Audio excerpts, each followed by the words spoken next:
Sejam muito bem-vindos ao Bratancast, o seu podcast semanal, onde a gente vai falar sobre saúde, gestão, espiritualidade, neurociência, comportamento humano. Então, para você que está chegando agora aí no nosso canal, não perde tempo, clica aqui, se inscreve, ativa o sininho para poder receber as notificações quando chegar vídeo novo. E já faz o seguinte, se você gostar desse tema, você já clica no aviãozinho, já vai disparando para aquele seu amigo que precisa ouvir o que a gente vai falar aqui. Certo, minha gente? Hoje eu tenho aqui a minha dupla, novamente. André Ribeiro. Que não me abandona. E hoje a gente tem o prazer de receber aqui uma pessoa muito especial, uma pessoa muito bacana, que a gente gosta demais, que é o nosso amigo pastor William Agapito. Pastor. Ah, que legal, gente. Muito bom estar aqui. Doutor, André, é um prazer, um privilégio. Quando eu recebi o convite, fiquei muito feliz, muito surpreso.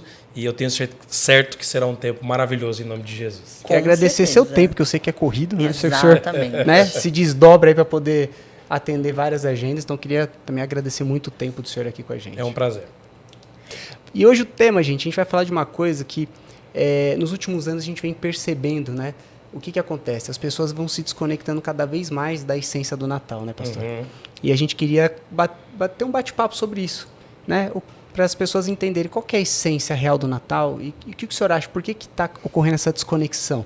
Porque antigamente, né, eu lembro da minha infância, a gente dava muito valor, né, no Natal, o nascimento de Jesus, era muito marcante. A oração da ceia. Ninguém comia sem a oração. Era após a meia-noite, mas antes Exato. Era um culto, era uma oração. E na verdade a gente, na minha família pelo menos, era praticamente um aniversário, né, para Jesus, assim, era a parte principal, era a gente lembrar dele e secundariamente era os presentes. Como que o senhor vê isso hoje? Eu observo que nós estamos vivendo um processo de uma secularização geral, não apenas no processo de Natal ou Páscoa, que seria uma outra data que a gente poderia fazer as mesmas ponderações, mas no sentido geral e amplo de questões morais, de questões que não precisavam ser ditas ou escritas. Então, por exemplo, ninguém precisou ensinar para nós sobre o respeito à mesa. Ninguém precisou ensinar para nós que o primeiro pedaço do frango do domingo era do pai. Ninguém precisou ensinar para nós que primeiro os mais velhos comiam para depois as crianças se servirem. E tudo isso que eu estou dizendo, que para nós eram coisas muito naturais dentro do nosso processo familiar, hoje não apenas se perderam, mas soam como algo piegas. Gente, como assim? Vocês se assentam à mesa. Como assim vocês ainda celebram o Natal? Então eu percebo que o problema de tudo isso começa nesse processo de uma perda de valores morais, éticos, espirituais, bíblicos, que por N razões, a gente poderia discutir isso demoradamente aqui, mas não é o caso, foram se perdendo. Hoje, a família que se reúne ao redor da mesa, o pai, a mãe e os filhos, a questão do Natal, o ciclo virtuoso que a religiosidade nos propõe, está sendo perdida, pouco a pouco. Está sendo esquecida, né? Está ficando de lado. Assim. E não apenas isso, mas ridicularizada. Sim. Hoje, o normal é o processo inverso. O normal é você rir daqueles que têm uma família ao redor da mesa, daqueles que celebram o nascimento de Cristo, daqueles que têm com os seus filhos e entre os seus filhos um relacionamento de moralidade, de fé, de espiritualidade sadia. E eu penso que dias como esses, lugares como esse, um episódio de um podcast como esse, é uma oportunidade da gente criar um alerta na mente dos pais de família, das famílias em si, de entenderem, será que a gente não deveria retomar alguns processos? Alguns valores que foram perdidos. Será que olhar para trás não seria o caminho exato para nós irmos para frente?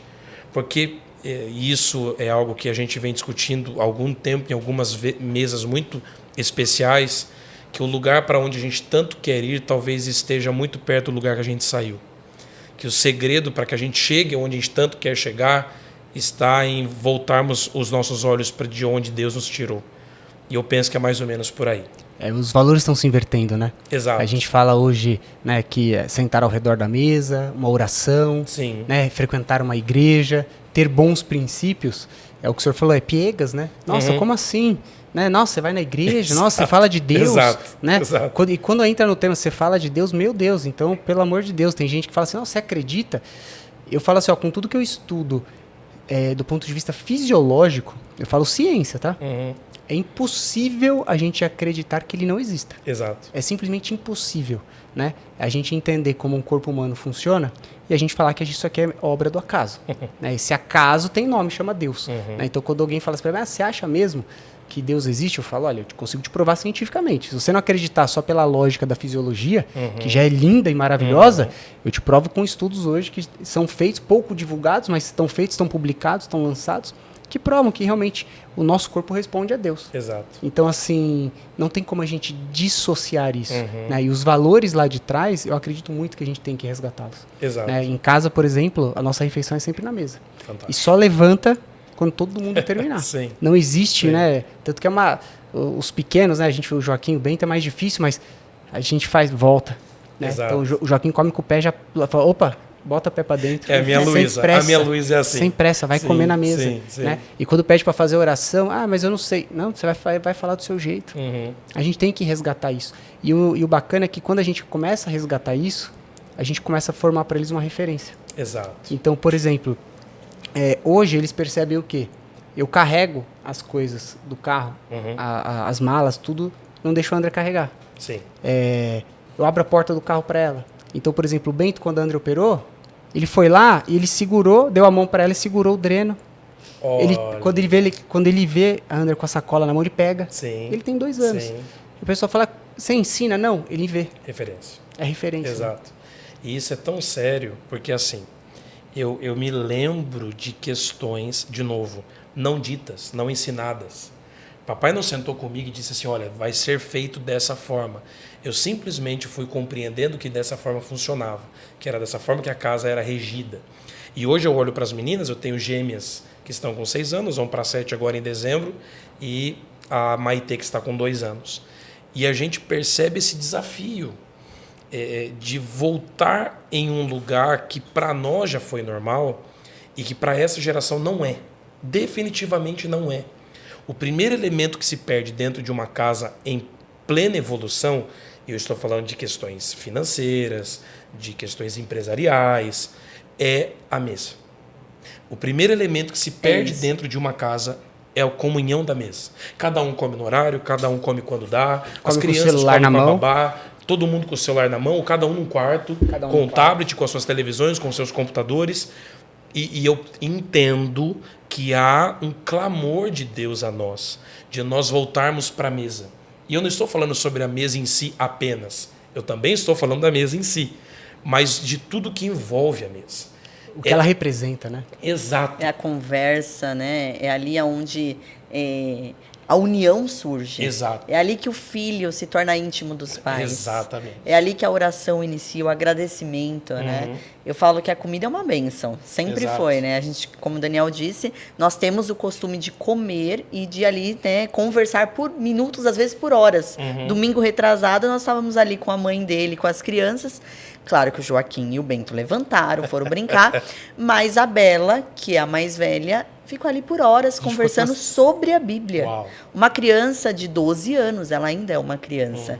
E ela se importando, questionando, e a mãe do Daniel também, ali a gente conversando sobre Deus por horas. E a comida já havia acabado. Exato. Sim. E começou com uma coisa simples, né? A gente comentou alguma coisa, ela falou assim, mas você acredita mesmo que a gente vem lá do Jardim do Éden e tudo? Eu falei, se você não acreditar nisso, não faz sentido você acreditar na Bíblia. Ela, mas me explica. Aí a André pegou a Bíblia e começou a desenrolar um bate-papo. E foi. E no final do bate-papo ela falou, nossa, é verdade. Não tem como a gente pensar que a gente simplesmente vem de uma teoria evolucionista. Eu falei, olha, eu estou te provando com a Bíblia, mas eu consigo te provar até cientificamente. Né? Tem um neurocientista italiano que ele conseguiu provar o quê?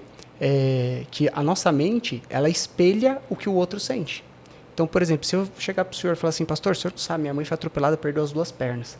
Na hora, meu Deus, como que ela tá?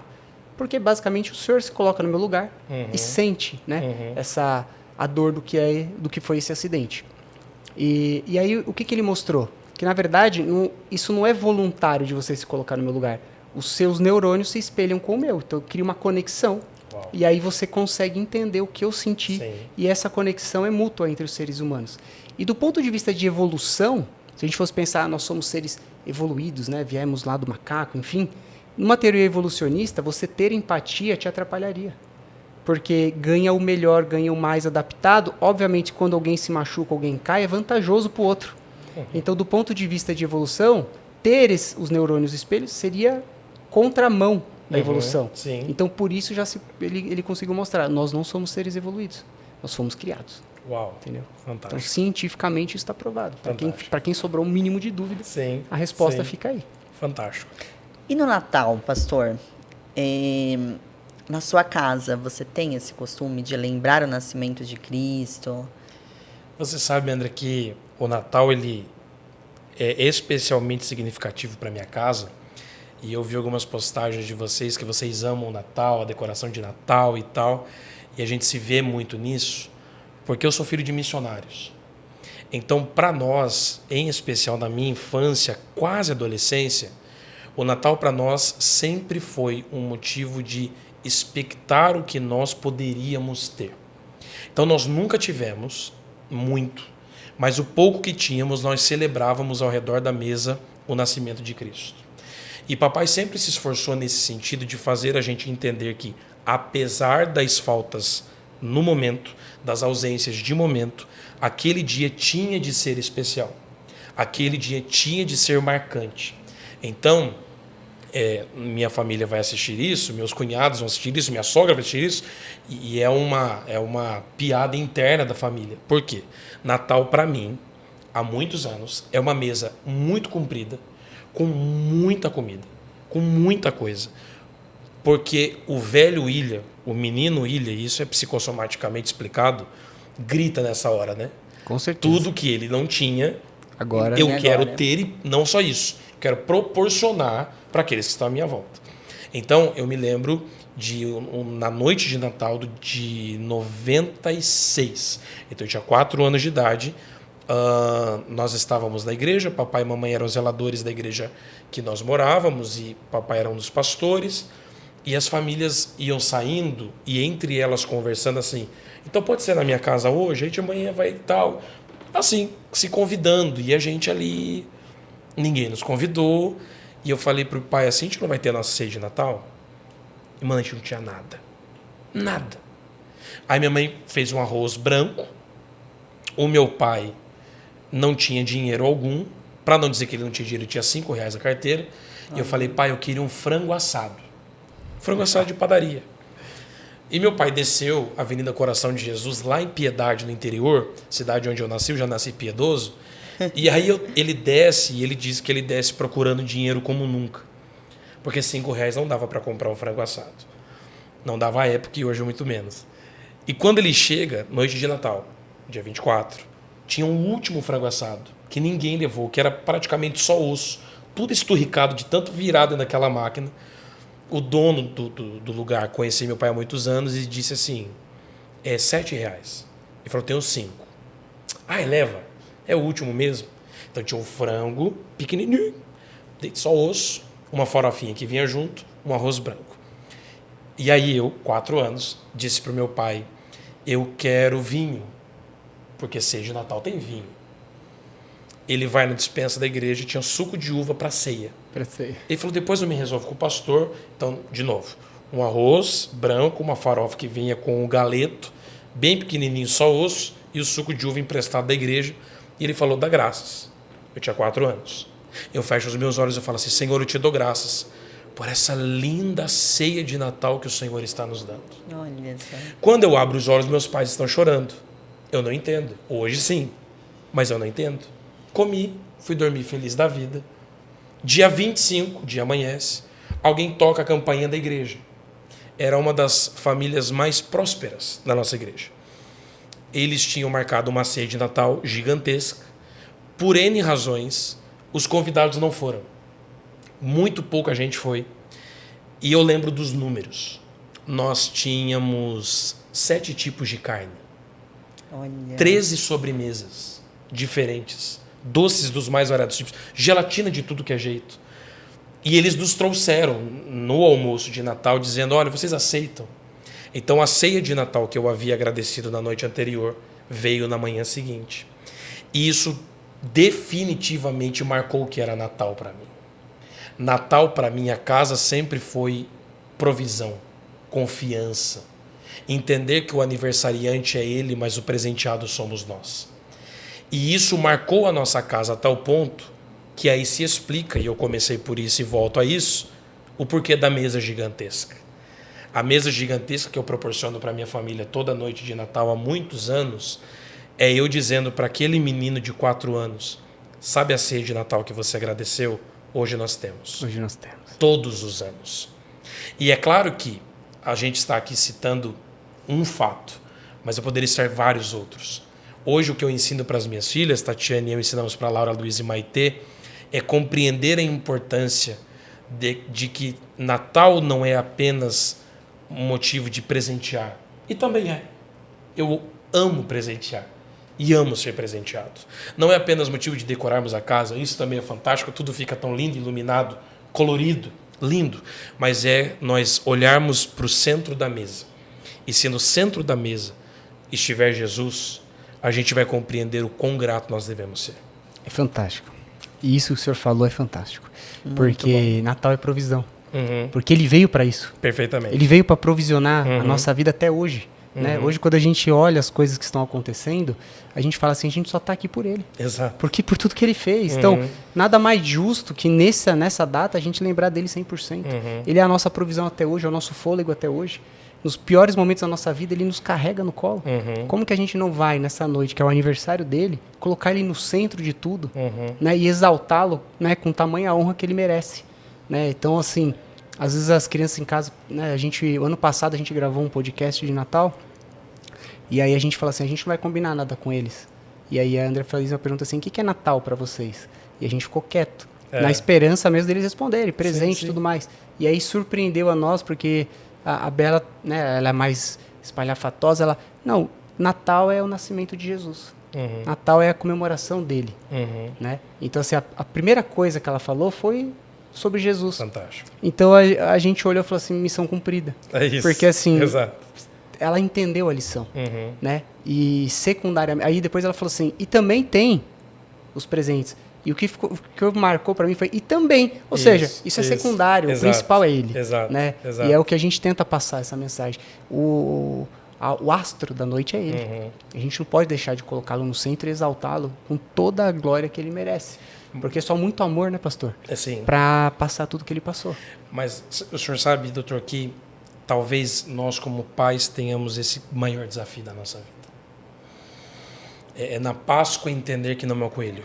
É no Natal entender que não é o Papai Noel. É entender que no Carnaval minhas filhas não podem pular Carnaval. Exato. E que no Halloween elas devem ter naquilo nojo do que estão fazendo com uma data. Exatamente. E é um processo muito difícil.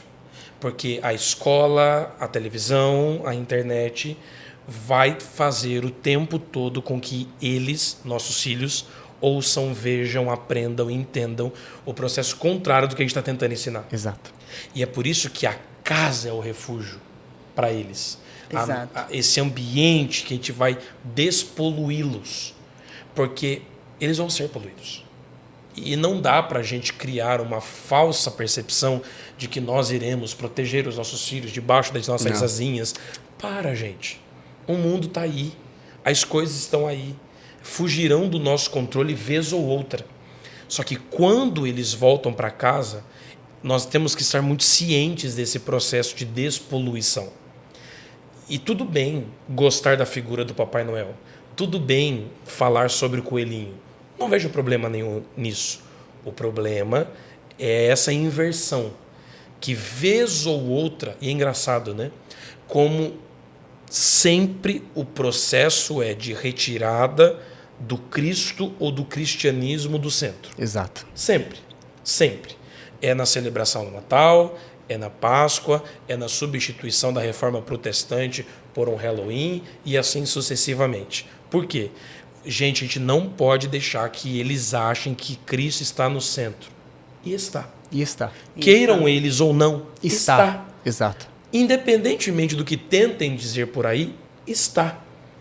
E o nosso maior desafio é fazer com que os nossos filhos também entendam que ele permanece estando nesse centro.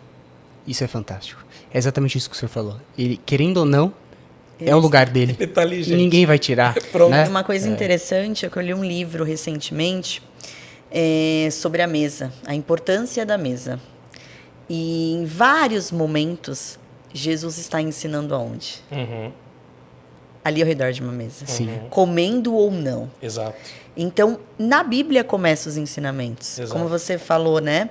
Embora a figura da mesa, embora o objeto ali, foi um ensinamento. É ali que surge, né? É ali que vão surgir os comentários, é ali que vão surgir as dúvidas, é ali que você vai ensinar. Exato. Então, como nós iniciamos com a mesa, eu acho que o lugar mais importante de você ensinar o que é o verdadeiro Natal é ali sentado, na mesa. em volta de uma mesa. Exato. Eu falo assim, tem uma coisa que a gente tem que investir na nossa casa, né? Não é na televisão, eu falo, é na mesa. Exato. Né? Tem uma TV pequena e uma mesa grande. Pronto. Porque Nós temos quantas televisões em casa? A minha casa, né? Eu falo, hoje Deus nos agraciou demais, né? Até brinquei, eu dei uma aula 2 semanas atrás e eu brinquei, eu falei assim, eu cresci numa casa que tinha um banheiro. Sim. E eram 4 irmãos, meu pai e minha mãe. Então, quer dizer, eu falei, basicamente a gente dividia em 6 o único banheiro. Eu falei, eu falei assim, eu tenho um trauma no subconsciente, o banheiro molhado me incomoda, né? E aí eu falo assim, hoje eu entro para tomar banho todo dia, eu agradeço logo cedo, eu falo, Deus, obrigado. Porque eu falo assim, o lugar que eu mais gosto da casa é o banheiro. Eu falo assim, se o banheiro for legal para tomar banho, ótimo. Sim. E hoje a gente pôde proporcionar que cada um tem um banheiro. Então, quando as crianças entram no meu banheiro, eu fico doido. Eu falo, sai. Aqui é só meu, sai logo daqui. Vocês não vão nem escovar o dente aqui.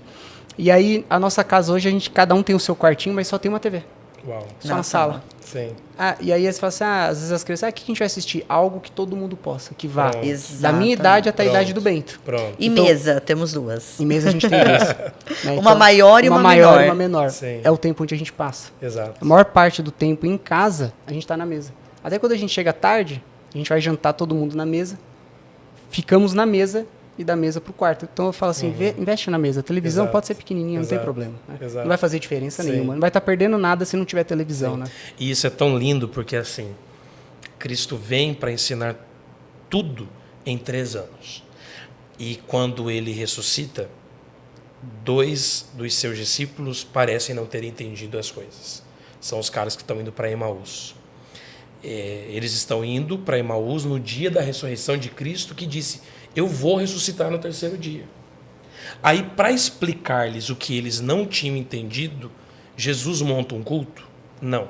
Jesus leva eles para onde? Para a mesa.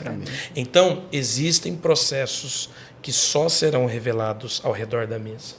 Se eu pudesse dar um conselho para aqueles que nos ouvem para esse período de final de ano, aonde a gente olha para frente, mas muito para trás, é um processo da gente retomar o que fez do ano e o que fará no próximo, enfim, seria, vamos tentar voltar para a mesa.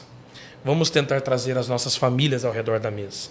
Vamos fazer eles se lembrarem a importância desse momento, deste processo, o quão valioso é estar ali, o quão gratificante é estar ali.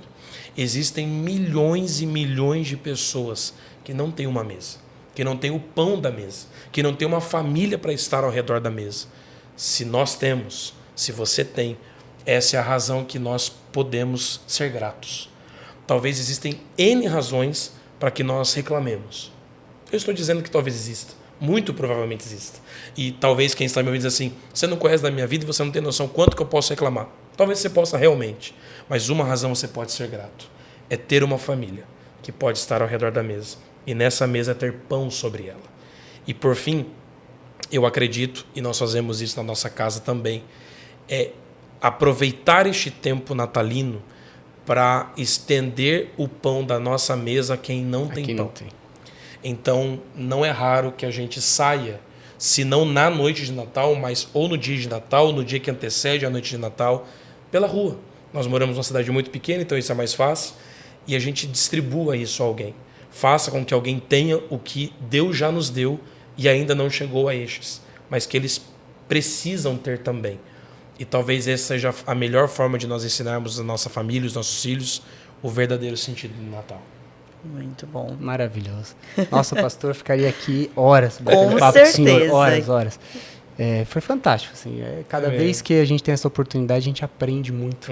E mais do que a gente aprende, edifica, né? Nossa alma, o nosso espírito. Então, queria agradecer de coração, senhor. Amém. Amém. Acho que foi fantástico tudo que o senhor falou. Eu não tenho nem como acrescentar, porque foi perfeito e matemático. Queria agradecer seu tempo. Amém. Eu que agradeço, uma felicidade estar com vocês.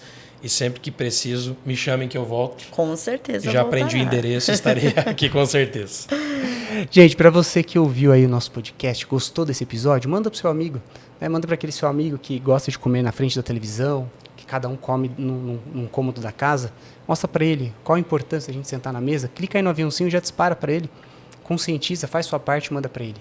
Né? Não se esqueça, se inscreve aí no canal, ativa o sininho. Começa a seguir o pastor nas redes sociais. Qual que é o seu Instagram? @william.agapito. William.agapito. Começa a seguir a Andrea, @AndreaRibeiroBratan, @doutor.danielbratan. E não perde que semana que vem tem mais um episódio incrível. Beijo, fiquem com Deus, até a próxima.